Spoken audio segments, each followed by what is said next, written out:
You're knowing what you are wanting.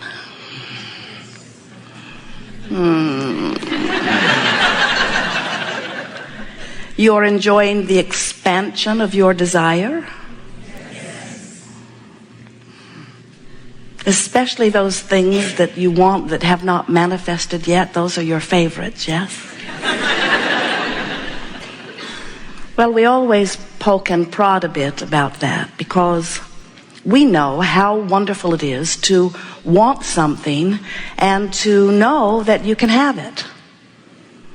That's how you felt when you first got here, that eager anticipation about life.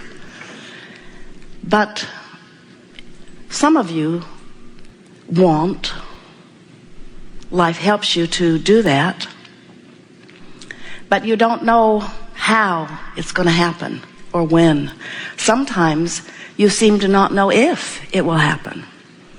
And in that feeling of doubt, that desire does not feel so fresh, does it? When you want something and you know that it will eventually be, you feel pretty hopeful.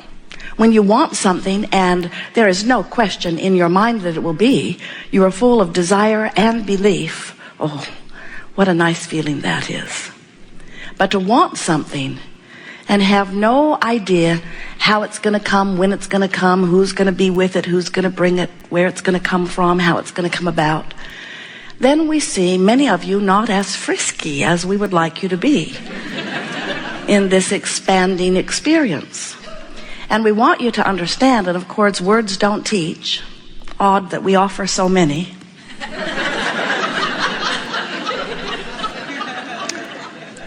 We want you to remember that you are an extension of source energy and that you deliberately express yourself here as an extension of source energy in this physical body, knowing that the variety that surrounds you here in this leading edge time-space reality will inspire you to your specific personal preferences.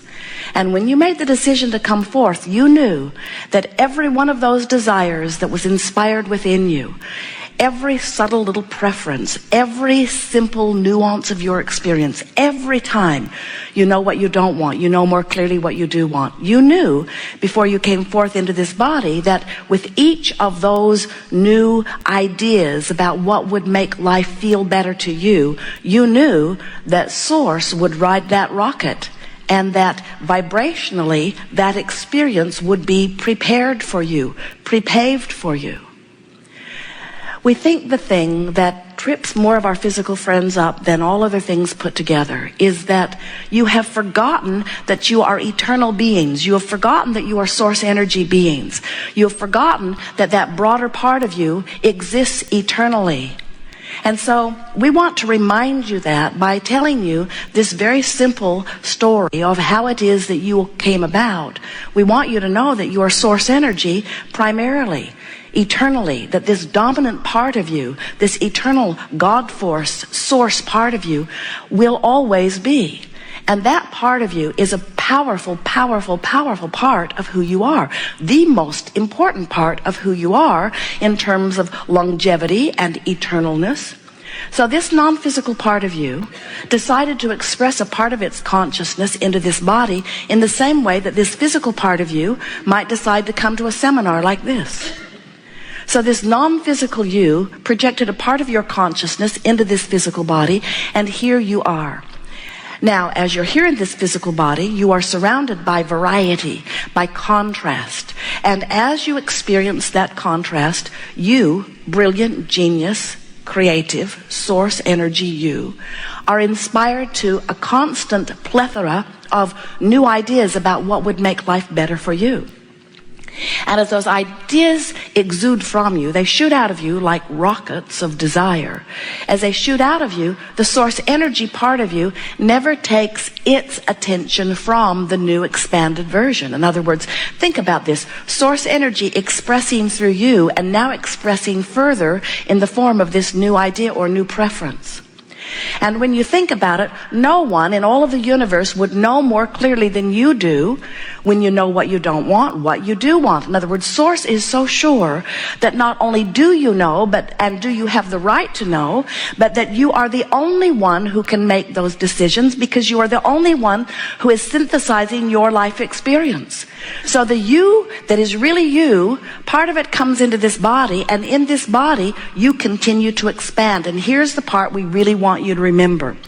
When a desire is born within you, the non-physical part of you follows that desire and literally becomes the vibrational, non-physical, non-embodiment of it.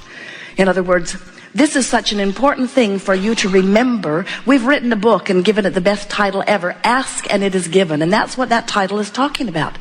That title says that when your life in this physical body inspires you to an improved, expanded idea of what you are wanting, that the source energy part of you immediately becomes it.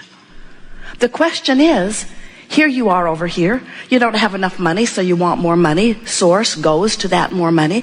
You're sick, so you want to be well. Source goes to that expanded version of wellness. You're confused, so you want more clarity. Source goes to that expanded version of clarity. In fact, it is accurate to say that the sicker you are in your physical body, the weller the non-physical part of you is. The more money that you don't have in your physical form, which causes you to want more money, the more prosperous the vibrational aspect of you becomes. Now, this may not seem significant to those of you who have forgotten that everything that is manifested is preceded by vibrational thought. But when you remember that everything that is manifested is preceded by vibrational thought, then it is heartening for you to remember that everything that life has caused you to desire is now that vibrational thought. In other words, the source energy part of you is that new, expanded version of you.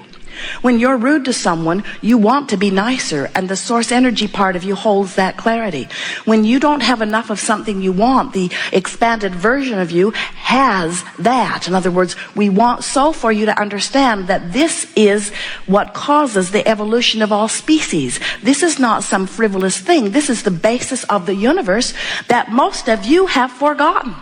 And we think the reason that you have forgotten it is because as you're banging around here in the contrast, just like you knew you would, and you're giving birth to these rockets of desires, even though the larger part of you is riding the rocket of desire, giving it its undivided attention, you, in your justifiable demeanor, keep beating the drum of what went wrong in order, it seems, to sort of justify why you are worthy of this improvement that you are seeking.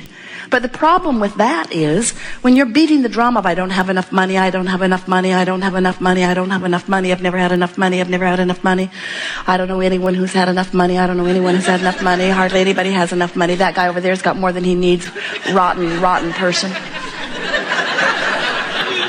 When you beat the drum of not enough money, even though your life has caused you to put a veritable fortune in your vibrational escrow, we're like, you can't get it as long as you're beating the drum of not enough money, not enough money.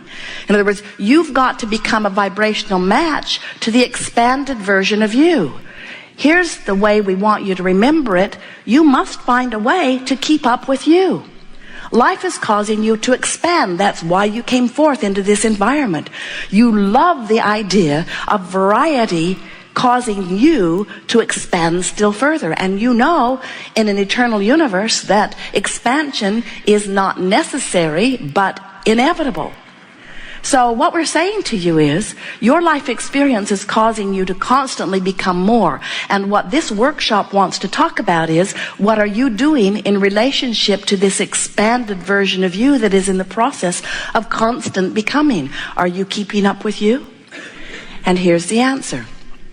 If you feel great, yes, you are. If you feel less than great, not so much. In other words, when you feel wonderful, that means that you've activated within yourself, by virtue of something that you're giving your attention to, a vibration that matches this expanded version of you.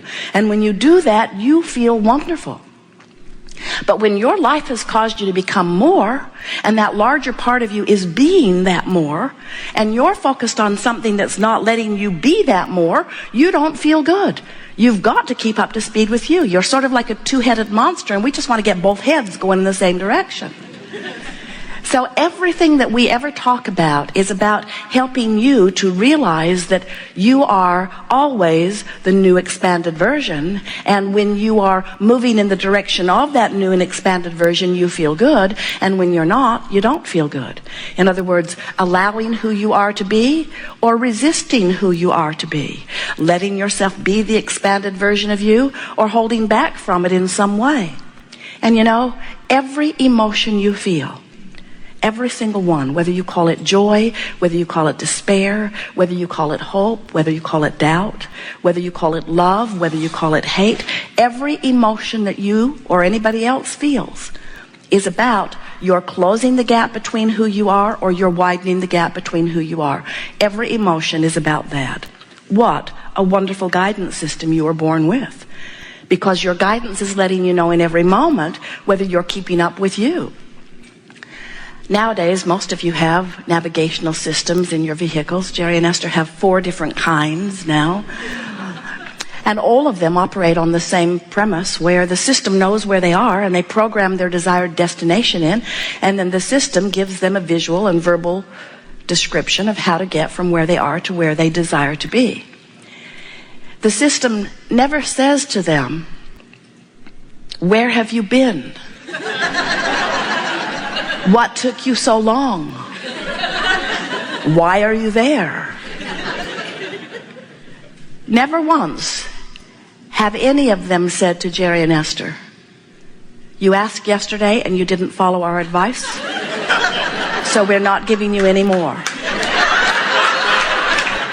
It's just a straightforward system based upon 2 relationships. Where are you in relationship with where you want to be? And we want you to understand that your guidance system is so much the same in that it has 2 vibrational relationships. Where am I right now? By virtue of what I'm giving my attention to and by what drum I'm beating. Where am I in relationship to who I have become? And we want you to remember that the way you feel and all of your enlightenment, expansion, joyous beingness is not based upon what anybody else is doing. It's all about what you're doing in relationship with what your life has caused you to become. Sometimes you will hold someone as your object of attention and you will say, "You have betrayed me. You have done wrong. And because you have betrayed me, you are causing me to feel this bad way that I feel." But we want you to understand that nothing that anyone else does around you has the effect on your emotions that you've been giving them credit for. In fact, what is happening when you find someone to hate or when you find someone to blame, whether it's you yourself you're blaming, guilting, or someone else. In every case, the reason that it feels so bad is not because they have betrayed you, but because you are in the process of betraying yourself. And by that we mean the source energy within you, who you really are, is a lover. And when you hold someone as your object of attention and you justifiably point out their wrongdoing, and you feel hate rather than love, you are using them and that aspect of them as your excuse to widen your gap rather than close your gap. And so what we want you to come to realize is that you have the power to come into alignment with who you are, no matter what, unconditionally. And when you learn to focus in ways that allows you that alignment, you'll feel the true power of who you are. One who's connected to the source within is more powerful than millions who are not. So when you come to care about how you feel, and you begin to pick your way through life, through thoughts, through experiences, through television channels, through food buffets, through relationships, as you pick your way through, caring about how you feel as you focus. And you train yourself to keep focusing into something that feels a little better and a little better and a little better and a little better until you train yourself to see your world through the eyes of Source. Then you will begin to live your life as you intended when you came forth into this physical body.